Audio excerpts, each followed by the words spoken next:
शिरसाणे गुणगणविभूषणं महावीरं सम्मत्तरयणनिलयं पैडीसंकीर्तनं बोध्यं पंच परमेश्वरी भगवान की 1008 श्री कुंथुनाथ भगवान की परम पूज्य आचार्य श्री नेमीचंद सिद्धांत चक्रवर्ती देव की परम पूज्य आचार्य श्री आदि सागर जी महाराज की आचार्य श्री महावीर कीर्ति महाराज की आचार्य श्री सागर महाराज की आचार्य श्री सम्राट सरस्वती सागर महाराज की आचार्य गुरुवर सुंदर सागर महाराज की अहिंसा में विश्व धर्म की जिनवाणी माता की जल परम पूज्य आरिका सुनयमती माता की आरिका संघ की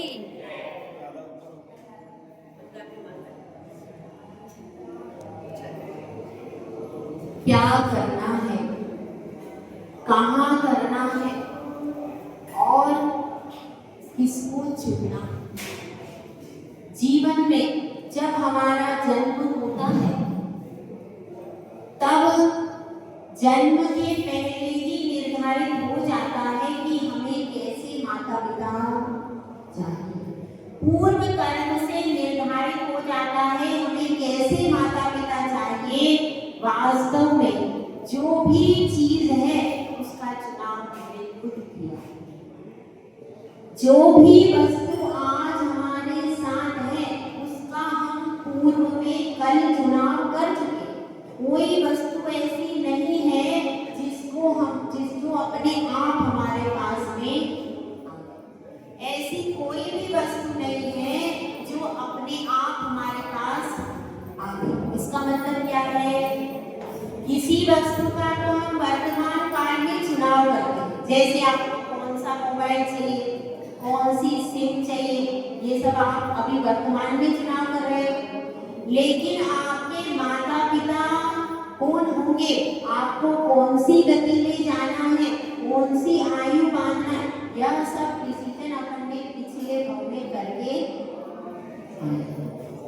पिछले भाव में जो आपके कर्मों ने डिसीजन कर लिया था उसके हिसाब से ही आपको यह भाव मिला और वर्तमान में आपको पूरी चुनाव का अवसर मिला है।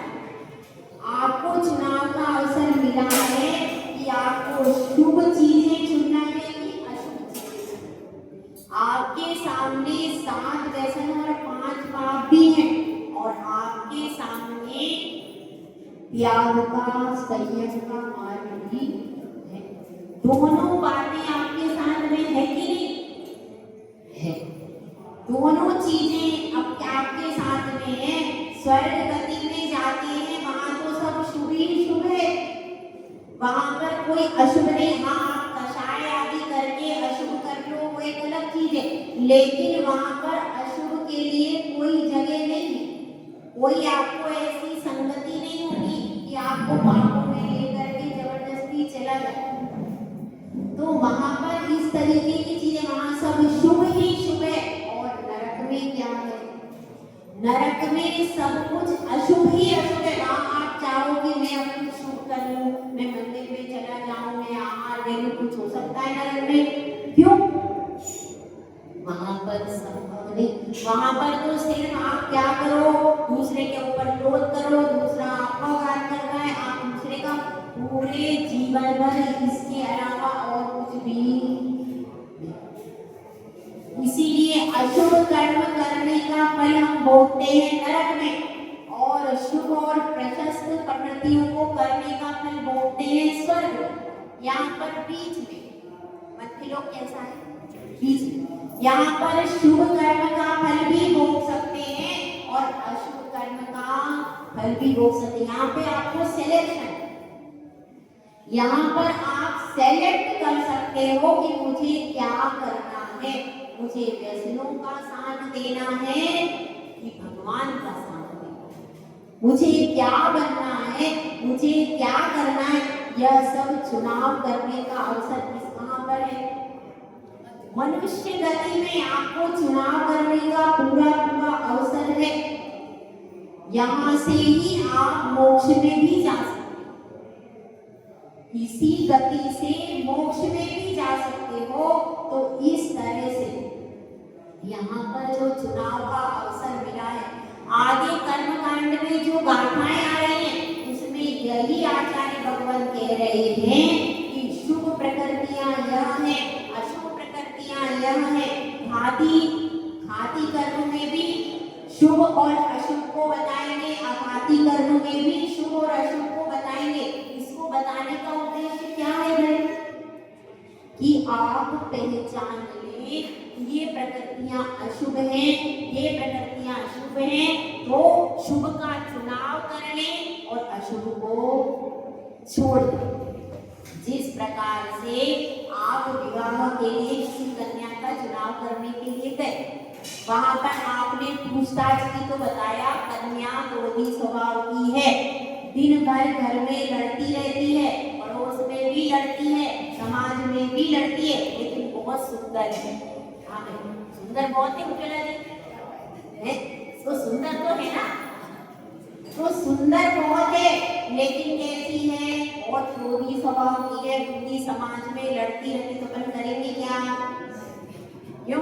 क्योंकि वह अशुभ प्रकृति है उसकी, उसका लड़ना स्वभाव बन चुका है, और अब 25 साल तक इसका लड़ना स्वभाव बन गया है। हम अपने घर में ला करके उसको बहुत प्रयास करना पड़ेगा, तब जाकर के वो शांत हो जाए।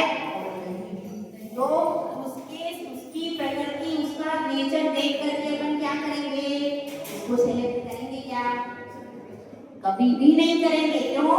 क्योंकि हमारे घर में भी आएगी तो घर में भी सबका झगड़ा होना चालू हो जाएगा, इसलिए उसको नहीं लाएंगे।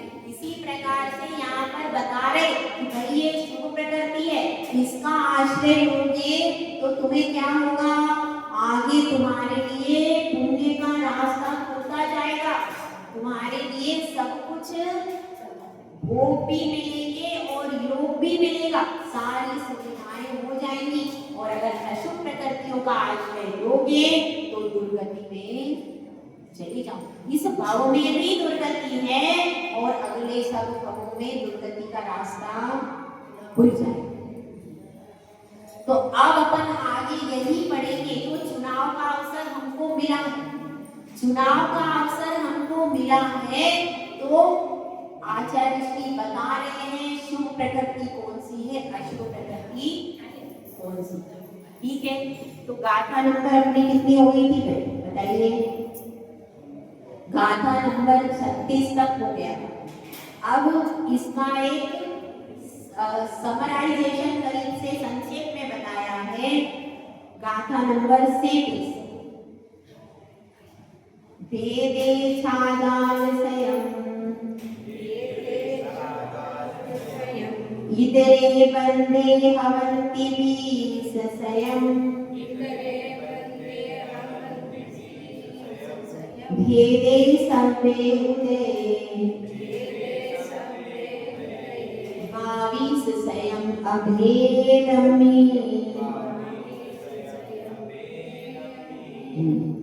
अभेद की रक्षा से जो कुछ अपन ने पढ़ा था ना, 120 प्रकृति, 146 प्रकृति, 147 प्रकृति, जो भी पढ़ा था उसको एक संक्षेप रूप में यहाँ पर बता रहे। अपन ने क्या पढ़ा था? 120 प्रकृतियां बंध की अपेक्षा से पढ़ लिया था। कौन सी विवक्षा से? अभेद विवक्षा से। हाँ। और 100 क्या पढ़ी थी? 122 प्रकृतियां। 122 प्रकृतियां पढ़ी थी, किसमें? उदय की प्रकृतियां 122 पढ़ी थी, और बंध की प्रकृतियां कितनी पढ़ी थी? 120। अब उसके आगे इसी को संक्षेप रूप से समझा रहे हैं। तो देखिए, बंध में भेद विवक्षा से 146 प्रकृतियां, भेद प्रकृतियां कर देंगे, मतलब क्या क्या जोड़ लेंगे भेद विवक्षा के लिए? बताइए। स्पर्श स्कंद वर्ण जो है उसके 16 प्लस करेंगे, 16 प्लस करेंगे। और जो 15 अपन ने 10 जोड़ दिए थे, 5 शरीर, 5 बंधन और 5 संकार की 15 थी, उनमें से अपन ने शरीर में गर्भित करके उनको छोड़ दिया था 10 को। तो यहाँ पर वो ले लेंगे कौन से? वो 16 वो ले लेंगे, उनसे स्पर्श रस गंध वर्ण वाले, और साथ में 10 प्रकृतियां शरीर आदि की, तो कितनी हो गई 26 प्रकृतियां। इन 26 को प्लस कर देंगे तो कितनी हो जाएंगी 120 में 146। तो वही बताया अभेद विवक्षा से कितनी हो जाएंगी, भेद विवक्षा से, भेद विवक्षा से हो जाएंगी 146 और अभेद विवक्षा से कितनी होंगी 120। यही बात इसमें बता रहे हैं। उदय के सबसे भेद विवक्षा से 146 प्रकृतियां होती हैं और अभेद विवक्षा से 120 होती हैं। और उसके बाद ये किसकी अपेक्षा, बंध की अपेक्षा, ये बंध की अपेक्षा से भेद विवक्षा में कितनी होंगी 146। भेद विवक्षा में 146 प्रकृतियां होती हैं और अभेद विवक्षा से 120 प्रकृतियां। अब उदय में भी इसी प्रकार से भेद विवक्षा से होंगी 122। कौन सी 2 प्रकृतियां प्लस कर देंगे, सम्यक मिथ्यात्व अपने सम्यक मिथ्यात्व और सम्यक प्रकृति प्लस कर देंगे 120 में, तो कितनी हो गई 122। किस अपेक्षा से हो गई, अभेद विवक्षा से। अभेद विवक्षा से होंगी बंध प्रकृतियां 100 उदय प्रकृतियां, अभेद विवक्षा से उदय प्रकृतियां हो गई 122। और अब इधर भेद विवक्षा से 148 किसकी अपेक्षा, सत्व की अपेक्षा।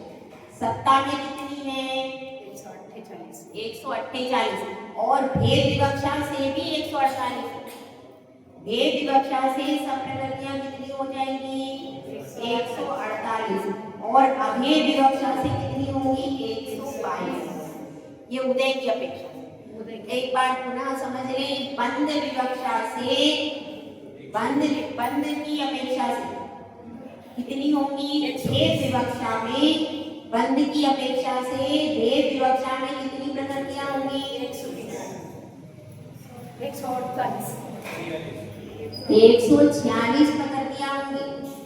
कितनी होगी, भेद विवक्षा से बंध प्रकृतियां कितनी होंगी, बंध में भेद विवक्षा से होंगी 140 और अभेद विवक्षा से बंध में कितनी होगी 120। अब इसके बाद उदय में अभेद विवक्षा से कितनी प्रकृतियां होंगी 122 और उदय में भेद विवक्षा से कितनी होगी 148 प्रकृतियां। अब समझ में आ गया, उदय में कितनी होगी 122 और 148 और बंध में कितनी होंगी 120 और 146। ये ध्यान में रखना, ये प्रकृतियां अब आगे इनका आएगा कार्य। अब इसके बाद यहाँ पर नया सब्जेक्ट बता रहे हैं कि क्रम से जो, और एक बार 148 प्रकृतियों को डिफाइन यहाँ पर किया। पंचनव दोर्णी 18 बीसम चक्रो कमेन तेणुरी दोर्णीय पंचय बड़िदा एदाओ सत्तपैडियो। यहाँ पर 148 प्रकृतियों को दोबारा क्यों बताया, क्योंकि बंध की अपेक्षा से कथन कर दिया, उदय की अपेक्षा से कथन कर दिया, लेकिन सत्व की अपेक्षा से अभी कथन नहीं। तो यहाँ पर सत्व की अपेक्षा से बताया है। ज्ञाना वर्णादि की कितनी हुए 5, दर्शनावर्णी की कितनी प्रकृतियां हैं और मोहनी की कितनी है, देवनी की कितनी है, और उसके बाद कौन सा आता है बताइए, आयु की, नाम की 93 और गोत्र की। इस प्रकार से और अंतराय की कितनी 5। इस तरह से कुल 148 प्रकृतियां जो हो गई, ये किसमें है आती है सत्व। ये सत्व प्रकृतियां होती है 148। ठीक है, इसमें भेद अभेद विवक्षा नहीं आएगी। क्यों, क्योंकि इसमें 148 ही होती हैं, इनमें कोई भेद प्रभेद नहीं। ठीक है, यह समझ में आ गया। अब इसके बाद बता रहे हैं घातिया कर्म में सर्वघाती और देशघाती 2 भेद होते हैं। घातिया कर्म की कितनी प्रकृतियां होती गई? तो घातिया कर्म की कुल कितनी प्रकृतियां होती हैं? घातिया कर्म की 47। किस किस तरह से बताइए एक बार, घातिया कर्म की 47 कैसे होंगी? घातिया कर्म में ज्ञानावरण के 5, दर्शनावरण के 9, मोहनीय के 28 और अंतराय के 5। इन सबको प्लस कीजिए।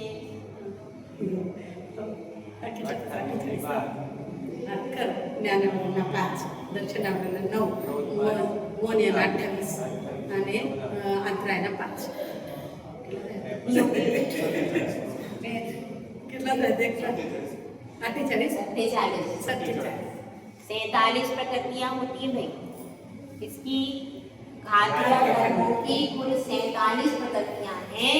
तो उनमें क्या है, कुछ प्रकृतियां सर्वघाती हैं, कुछ प्रकृतियां देशघाती हैं। तो वह इसमें यही बता रहे हैं सर्वघाती प्रकृतियां कौन सी हैं और देशघाती प्रकृतियां। सर्वघाती प्रकृति का मतलब क्या है? जो सर्वघात करती है वह क्या है? सर्वघाती। और जो एक देशघात करती है वह क्या है? देशघाती। मतलब सर्वघाती का मतलब वास्तव में क्या है कि वह ऐसा नहीं होता कि अंश रूप से कुछ हो जाए। केवल ज्ञानावरण जैसे कर्म है तो उसका संपूर्ण क्षय करना पड़ेगा। ऐसा नहीं होगा कि आपको थोड़ा थोड़ा सा केवल ज्ञान हो जाए, ऐसा होता है क्या? तो वह संपूर्ण रूप से आत्मा को आवृत करती है। कभी भी वह ऐसा आंशिक रूप में प्रकट नहीं होती, जबकि देहघाती प्रकृतियां आंशिक रूप से आपको फायदा कर देती, कुछ अंश में आपको लाभ दे देती है। लेकिन सर्वघाती प्रकृतियां पूर्ण रूप से क्षय होने के बाद ही हटती हैं। उसके बिना कोई भी कार्य करना संभव नहीं। इसलिए उनको क्या कहते हैं? सर्वघाती प्रकृतियां। देखिए गाथा नंबर है 39। केवल नानावरणम दर्शन दंसन चक्कम कसायवारसयम् मिच्छं च सर्वघाती सम्मा मिच्छं अबंधमी। कौन कौन सी प्रकृतियां हैं? सबसे पहले समझ लें, केवल ज्ञानावरण। ठीक है, केवल ज्ञानावरण के बाद लिखा है दर्शन छक्कम। इसका अर्थ क्या है? दर्शनावरण की 6। केवल ज्ञानावरण समझ में आ गया। उसके बाद दर्शनावरण की 6 प्रकृति कौन कौन सी? 5 तो निद्रा ले लो, ज्ञान वृत्ति मिला, एक प्रचला छोड़ दो, 5 निद्रा ले ली और एक अपन ने 5 निद्रा प्रचला और 5 निद्रा ले लो। 6 निद्रा है ना, उसमें से कितनी लेनी है? 5 ले लो। ऊपर की लास्ट की 5 ले लो। ज्ञान वृत्ति मुख्य करके 5 निद्रा लेनी, एक लास्ट की छोड़ देना है, प्रचला बस। ठीक है, तो ये सब कैसी हैं? सर्वघाती प्रकृतियां हैं। तो दर्शनावरणी के कितने हो गए? 6। ज्ञानावरणी का कैसा हुआ? 1। केवल ज्ञानावरणी का हो गया और दर्शनावरणी का कितने हो गए? 6। 5 तो निद्रा और एक केवल दर्शनावरण मिला के कितने हो गए? 6। इसमें लिखा हुआ है ना दर्शन छक्कम, इसका। उसके बाद कसाय 12 कसाय। 12 कसाय कौन कौन सी लेंगे? अनंतानुबंधी, क्रोधमान, माया, लोभ। अप्रत्याख्यानावरण, क्रोध, मान, माया, लोभ। प्रत्याख्यानावरण, क्रोध, मान, माया, लोभ। 4 को 3 से गुणा, कितने हो गए? 12 कसाय हो गई। उसके बाद कितने? उसके बाद क्या जोड़ दो? इसमें 1 जोड़ दो, मिथ्या दो। तो कितने हो गए? 19 हो गए भाई। और 21। देखो अब जोड़ो, केवल ज्ञानावरण जोड़ लिया अपन ने। उसके बाद दंसन छक्कम, दर्शनावरण की 6 कितनी हो गई? 7। उसके बाद 12 कसाय, 12 और 7 कितने हो गए? 19 हो गए। ठीक है, उसके बाद एक ऊपर से मिथ्यात्व रख दो, 20। कितने हो गए? 20। तो यही 20 प्रकृतियां सर्वघाती हैं। यहाँ पर क्या प्रकरण चल रहा है? घातिया कर्मों की कितनी प्रकृति सर्वघाती? जो 47 घातिया कर्म हैं, उन घातिया कर्मों में कितनी प्रकृतियां कैसी हैं? सर्वघाती हैं। सर्वघाती का प्रकरण यहाँ पर चल रहा है। एक बार पुनः दोहरा लेते हैं। सबसे पहले केवल ज्ञानावरण, ठीक है। उसके बाद दंसन चक्कम यानी दर्शनावरणी की 6। कौन कौन सी हो गई? 5 निद्रा और 1 केवल दर्शनावरण, ठीक है। ये कितने हो गए? 7। उसके बाद लिखो कसाय 12 से 12 प्रकार की कसाय। कौन कौन सी? अनंतानुबंधी, अप्रत्याख्यान और प्रत्याख्यान। ये हो गई 12 कसाय। 12 और 7 कितने हो गए भाई? 19। अब इसमें इसके ऊपर मिथ्यात्व रख दो, कितने हो गए? 20। यह 20 प्रकृतियां कैसी हैं? सबको ध्यान में आ गया? और दोपहर को दोबारा सुनेंगे, सब लोग याद करके आना, ठीक है। उसके बाद अब देशघाती, अब ये 47 हो गई, ठीक है ना। अब 47 में से कितनी प्रकृतियां घटा दो? सर्वघाती कितनी बची?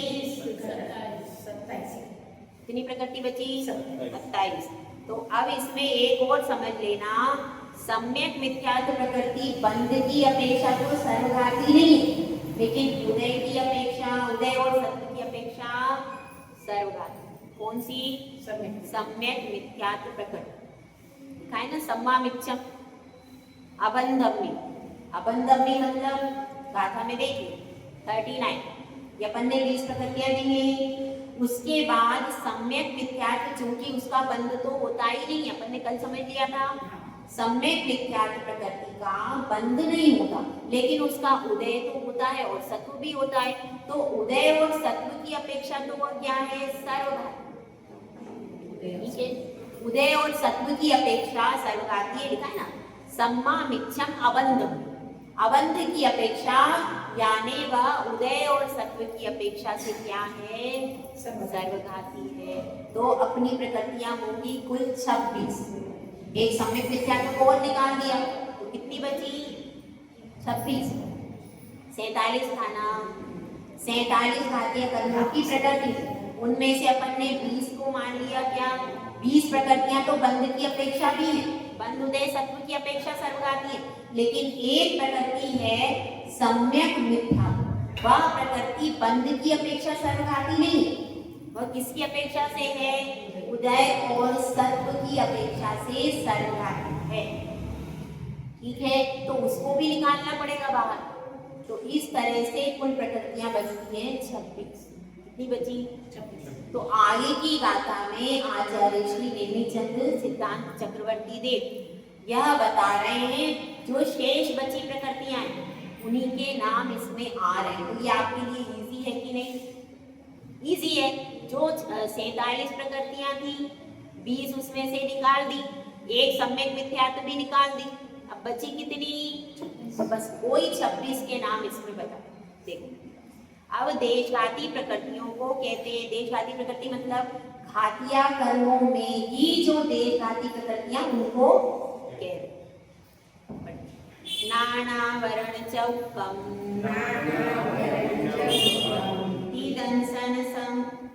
दंतन सम्मगम च संजलनम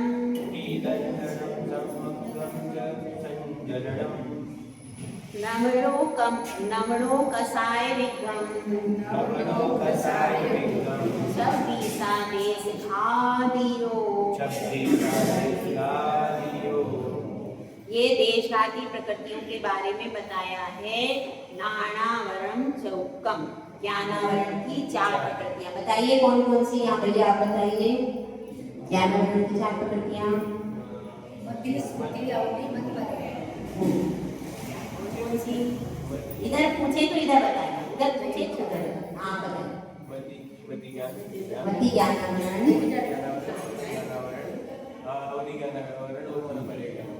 ठीक है। 4 प्रकृतियां हो गई, कौन कौन सी? अब आप सब बोलिए। मति ज्ञानावरण, ज्ञानावरण, अवधि ज्ञानावरण और मनोवरण। ये 4 प्रकृतियां कैसी हो गई?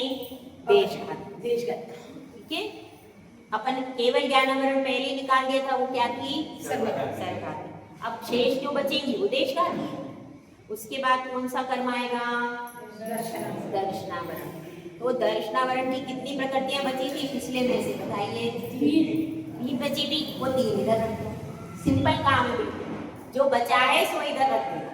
ठीक है, तो दर्शनावरण की कितनी हो गई? 3। कौन कौन सी? चक्षु दर्शन, अचक्षु दर्शन, अवधि दर्शन। ये 3 प्रकृतियां हो गई दर्शनावरण की। उसके बाद क्या है? उसके बाद सम्यक। सम्यक प्रकृति किसकी वेद है भाई? प्रचला निद्रा, माता प्रचला और निद्रा। क्या बताया?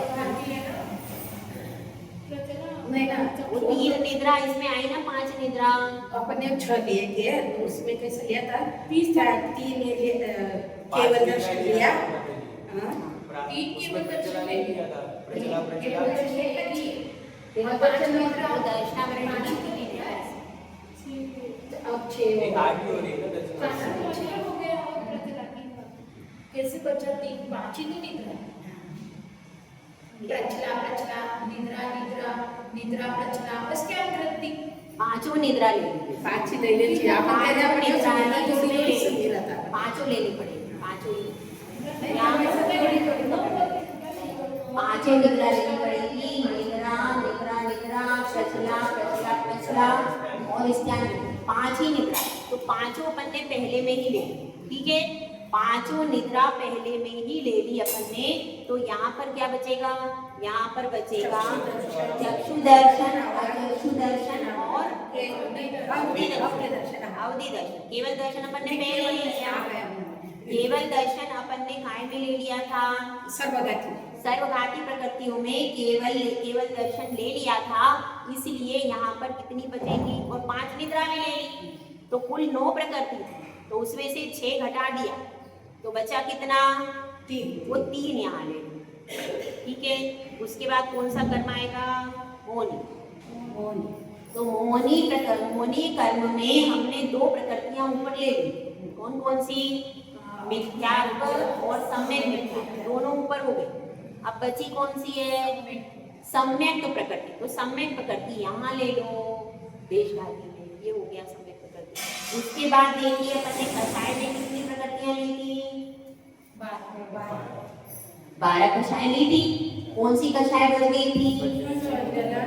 संचलन, 4 कषाय और हास्य रति, ये सब बची थी कि नहीं? ठीक है, तो संचलन 4 कषाय और हास्य आदि 9 कषाय, ये इसमें ले लो 13। कितनी हो गई? 13। ये 13 इसमें ले लो। और उसके बाद 5 अंतराय। अंतराय भी नहीं लिया उसने? अंतराय लिया था क्या? नहीं। तो वह देशघाती प्रकृतियों में ले लेंगे, तो 5 अंतराय। एक बार पुनः इसको देख लेते हैं। ज्ञानावरण की 4 प्रकृति कौन कौन सी बोलते चाहिए? ज्ञानावरण, अवधि ज्ञानावरण और मनोवरण। ओके, उसके बाद कौन सा कर्म आएगा? दर्शनावरण की कितनी प्रकृतियां लेंगे? 3। कौन कौन सी? चक्षु दर्शनावरण, अचक्षु दर्शनावरण, अवधि दर्शन। ये कितनी हो गई? 3। उसके बाद कौन सा कर्म आएगा? मोहनी। मोहनी कर्म में पहले 2 भेद करो। कौन कौन से? दर्शन मोहनी, चारित्र मोहनी। दर्शन मोहनी और चारित्र मोहनी। अब उसमें दर्शन मोहनी की कितनी प्रकृति ऊपर ले चुके? मिथ्या दिया है और सम्यक मिथ्या दिया। तो अब नीचे कितनी कौन सी लेंगे? सम्यक प्रकृति नीचे ले लो। ये हो गई सम्यक प्रकृति, ले लो। उसके बाद कषाय में कितनी कषाय लेंगे?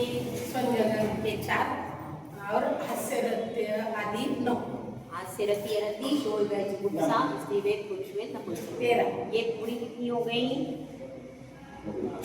13 कषाय। 13 ये हो गई। उसके बाद क्या बचा है? कौन सा कर्म बचा? अंतराय कर्म।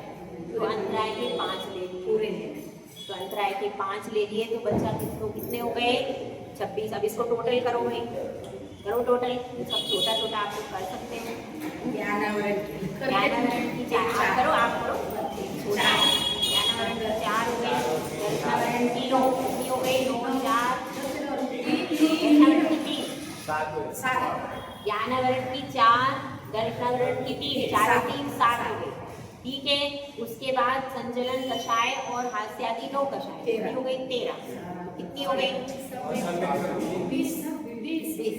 20 प्रकृतियां। उसके बाद 5 अंतराय जोड़ो 25 और एक सम्यक सम्यक प्रकृति रह गई ना यहाँ पे, सम्यक प्रकृति और जोड़ लो तो कुल हो गई 26। फिर से एक बार कर लो, ज्ञानावरण की 4 और दर्शनावरण की 3 4 और 3 कितने हो गए 7। उसके बाद एक सम्यक प्रकृति कितने हो गए 8। उसके बाद ले लो आप 13 कषाय, 8 और 13 13 और 8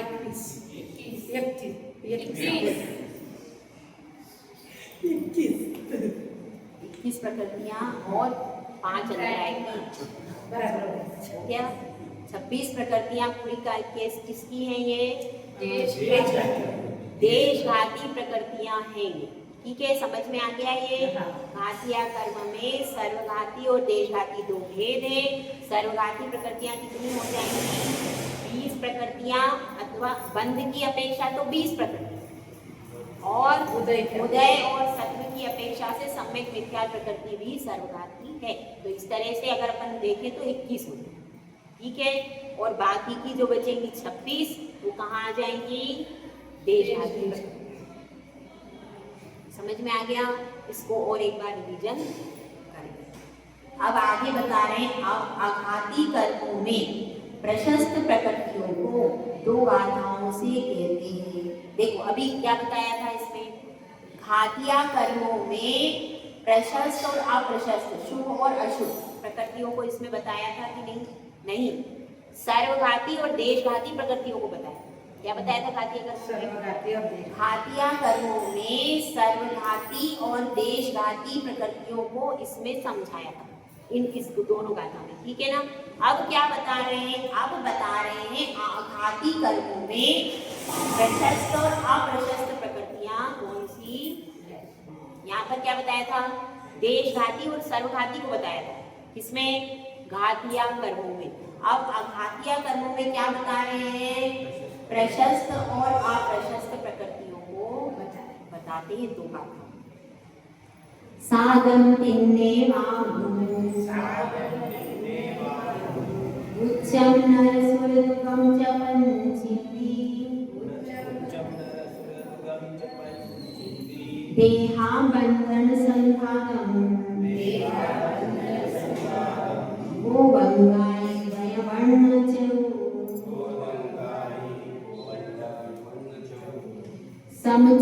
समचौर वज्रसहम उपगात गुण चक्र सद्गमणम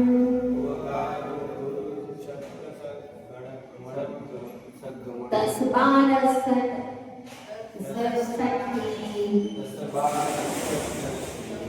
बादालमभेदो सत्ता। इसमें बता रहे हैं आघातिया कर्म। आघातिया कर्म कौन कौन से भैया, नाम बता दीजिए एक बार। वेदनीय सही है। आघातिया कर्म कौन कौन से होते हैं, आयु कर्म, नाम कर्म, गोत्र कर्म और अंतरा। वेदनीय वेदनीय, आयु, नाम, गोत्र और अंतरा, ये 4 कर्म कैसे हैं। अंतराय नहीं होता। हाँ, आप लोग समझदार हो गए भाई, कुछ भी बोल रहे हैं। वेदनीय, आयु, नाम और गोत्र क्या होंगे ये अघातिया कर्म। सबको कंफर्म है ना, अंतराय नहीं आता है, अघातिया कर्म किसमें आता है, सबने पढ़ लिया। आगे पढ़ा है। अब अपन ये देखेंगे, ये अघातिया कर्म हो गई। अब इन अघातिया कर्मों में प्रशस्त प्रकृति और अप्रशस्त प्रकृतियां कितनी होती है इसको बता। देखिए सबसे पहले कौन सा आएगा, कौन सा कर्म आएगा अघातिया कर्म। पहला नंबर किसका, देखो नंबर से पढ़ेंगे तो अपने को समझ में अच्छा है। वेदनीय कर्म। ठीक है, अब इसमें पहले कह रहे हैं कौन सी प्रकृतियां, प्रशस्त प्रकृतियों को कह रहे हैं, प्रशस्त प्रकृतियों को कह रहे हैं। तो वेदनीय में दो प्रकृति बताई थी, कौन कौन सी भाई? तो उसमें प्रशस्त कौन सी हो सकती है? सातावेदनी प्रशस्त, या सातावेदनी तो प्रशस्त हो ही नहीं सकती, तो इसमें से एक प्रकृति रख दो, कौन सी हो गई? सातावेदनी। उसके बाद फिर बताओ कौन सी आयु है? आयु कौन सी है? चार आयु है, उसमें से नर आयु को हटा दो, कितनी बची? 3 आयु। कौन सी हो गई? त्रियंचायु, मनुष्यायु और देवायु, ये 3 हो गई शुभ प्रकृति। माता त्रियंच को भी शुभ होना चाहिए। त्रियंच को इस अपेक्षा से शुभ होना है कि त्रियंच गति में जाकर के कोई भी मरना नहीं चाहता, उसको पसंद करता है त्रियंच आयु को। त्रियंच गति में जाना तो कोई नहीं चाहता, लेकिन एक बार जब उत्पन्न हो जाता है तो फिर वो मरना पसंद नहीं करता। मैं तो उसमें व्रत भी ले सकती, इसलिए हाँ, व्रत भी ले सकते मरना हैं, तो कोई भी नहीं चाहता कि त्रियंच भी व्रत आदि ले सकते हैं, ये अपेक्षा भी हो सकती है। तो इस प्रकार से त्रियंच को भी शुभ माना है, प्रशस्त माना। अब देखिए धीरे धीरे चलेंगे। वेदनीय में क्या हो गया? एक सातावेदनी। आयु में कितनी हो गई? 3 आयु। इसके बाद कौन सा कर्म आएगा? कौन सा कर्म आएगा? नाम कर्म आएगा वो, ठीक है ना? वेदनीय आयु फिर नाम कर्म। तो नाम कर्म में बताया है मनुष्य दिक। मनुष्य दिक मतलब क्या होता है? मनुष्य गति, मनुष्य गत्यानुपूर्वी। ये सब अपन गत्यानुपूर्वी पढ़ चुके हैं पहले, क्लियर है सबको? ठीक है। मनुष्य गति, मनुष्य गत्यानुपूर्वी और देवदृत। देवदृत का अर्थ क्या है? देवगति, देवगति, देवगत्यानुपूर्वी। ठीक है। क्या क्या हो गया? मनुष्य गति, मनुष्य गत्यानुपूर्वी, देवगति, देवगत्यानुपूर्वी। उसके बाद है पंचेंद्रिय जाति। ठीक है। पंचेंद्रिय में उत्पन्न होना बहुत शुभ है। 5 अंग आपको मिलेंगे, सब चीज मिलेगी, ये सब शुभ है। तो पंचेंद्रिय जाति कैसी हो गई? शुभ। उसके बाद 5 शरीर, 5 बंधन, 5 संगा, ये सब शुभ प्रकृतियां हैं। तो ये हो गई कितनी? 20, 15 होती है। 20 कहाँ से? 15 भी 5। 15। ठीक है। अभी अपन काउंटिंग बाद में करेंगे, पहले समझ लो। जो 15 शरीर का था ना, 5 शरीर, 5 बंधन, 5 संगात, उनको शुभ प्रकृति में ले लिया। उसके बाद 3 अंगोपांग भी शुभ है। 3 अंगोपांग कौन कौन से हो गए? उसमें पहला होगा औदारिक अंगोपांग, रेखीय अंगोपांग और आहारक अंगोपांग, ये 3 हो गए। कैसे? शुभ है इसको। उसके बाद वर्ण चतुष्ट। वर्ण चतुष्ट में क्या आता है बताइए? स्पर्श, रस, गंध और वर्ण, ये क्या हो गया? वर्ण चतुष्ट। तो इसमें कैसा लेंगे? इसमें यह भी शुभ बताए, शुभ लेंगे। शुभ स्पर्श, शुभ गंध और शुभ वर्ण, इसमें भी शुभ अशुभ होता है, तो उसमें शुभ लेंगे वर्ण चतुष्ट। उसके बाद सम चतुरस संस्थान, ये शुभ प्रकृति। उसके बाद दूसरी क्या है? वर्ज, वैशव, नाराज, सैनन, ये भी शुभ प्रकृति। उसके बाद उपघात, उपघात अरुण रस, गुरु लघु चक्षकम।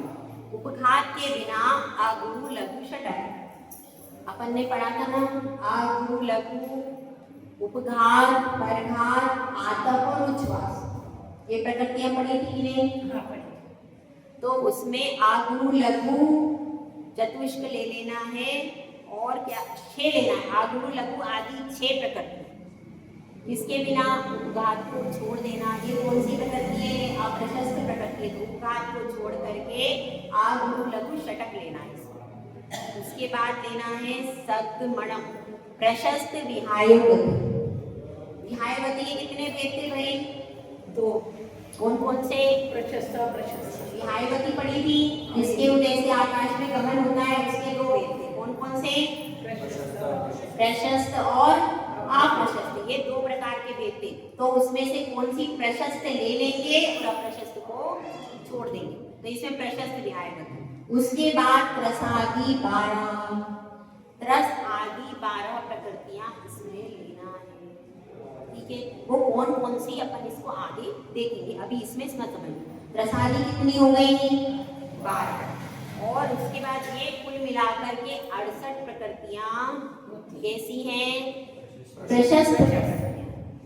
और अभेद विवक्षा से 42 हो जाती हैं। 42 में वही अपन जो अपन पहले कम कर रहे थे वो इसमें कम कर लेंगे तो कितनी हो जाएंगी? 42। तो इस तरह से ये कुल कितनी प्रकृतियां हैं? 68। एक बार अपन संक्षेप में इसको काउंटिंग कर लेंगे। देखिए, साता वेदनीय, 3 आयु और त्रियंश मनुष्य और देवायु, कितनी हो गई? 7 कितनी प्रकृति हो गई? 8 3 और 1 4 और ये 3, 7 प्रकृति। उसके बाद उच्च गोत्र ये हो गई 8, मनुष्य दिक 9 10 हो गई, 11 12 13, 5 और 13 18 नहीं, बल्कि इसको 15 ही जोड़ना पड़ेगा। तो ऐसा करेंगे, आप लोग इसको घर पे बैठ के एक बार इसको काउंटिंग कर लेना और समझ भी लेना। दोपहर को इसको विशेष अपन क्या करेंगे?